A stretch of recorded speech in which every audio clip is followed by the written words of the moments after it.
Here are some words that describe the water movements. Flowing, moving smoothly and continuously like a river or stream. Running, moving quickly and continuously like a fast-moving river or stream. Rushing, moving very quickly and forcefully like a strong current or waterfall. Gushing, flowing rapidly and forcefully like a burst of water from a pipe or fountain. Dripping, falling in small drops like water from a faucet or leak. Pouring, flowing rapidly and abundantly like water from a bottle or pitcher.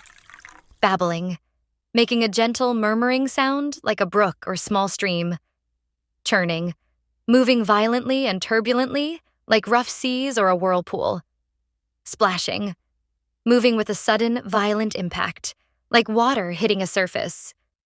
Spouting, flowing out in a jet or fountain like a sprinkler. Seeping, flowing slowly and quietly, like water through a porous surface.